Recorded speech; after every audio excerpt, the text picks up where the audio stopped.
Saudi আরবে গত এক সপ্তাহে আবাসন, শ্রম ও সীমান্ত নিরাপত্তা আইন লঙ্ঘনের দায়ে ১৯,০০০-এরও বেশি ব্যক্তিকে গ্রেফতার করেছে দেশটির নিরাপত্তা বাহিনী। গত ২ থেকে ৮ রমজান পর্যন্ত পরিচালিত এই বিশেষ অভিযানে মোট ১৯,০৭৭ জন অবৈধ প্রবাসীকে আটক করা হয়েছে।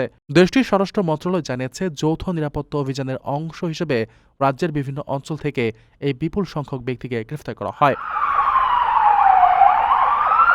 আটককৃতদের মধ্যে ১৩,২১৫ জন আবাসন আইন লঙ্ঘনকারী, ৩,৩৯৬ জন সীমান্ত নিরাপত্তা আইন লঙ্ঘনকারী এবং ২,৪৬৬ জন শ্রম আইন লঙ্ঘনকারী রয়েছেন।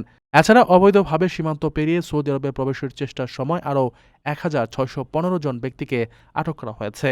এই অনুপ্রবেশকারীদের মধ্যে ৬৪% ইথিওপীয়, ৩৪% ইয়েমেনি এবং ২% অন্যান্য দেশের নাগরিক।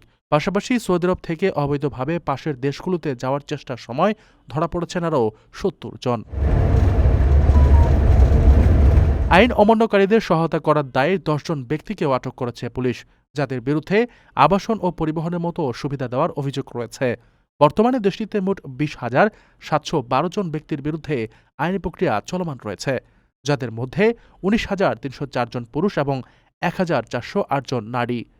ইতিমধ্যে ১৪,৯৯২ জনকে ভ্রমণের প্রয়োজনীয় কাগজপত্র সংগ্রহের জন্য তাদের নিজ নিজ দূতাবাসে পাঠানো হয়েছে এবং ১১,০৪০ জন অপরাধীকে সৌদি আরব থেকে নিজ দেশে ফেরত পাঠানো হয়েছে।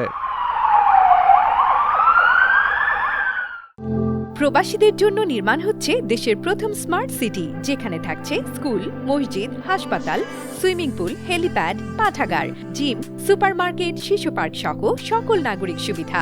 মাত্র ৩০ লাখ টাকা বিনিয়োগে মিলছে আকর্ষণীয় ফ্ল্যাট। প্লাটিনাম ইনভেস্টরদের জন্য ঢাকা বিমানবন্দরে ভিআইপি প্রোটোকল সুবিধা। বিস্তারিত জানতে যোগাযোগ করুন স্ক্রিনে দেয়া হোয়াটসঅ্যাপ অথবা ইমো নাম্বারে।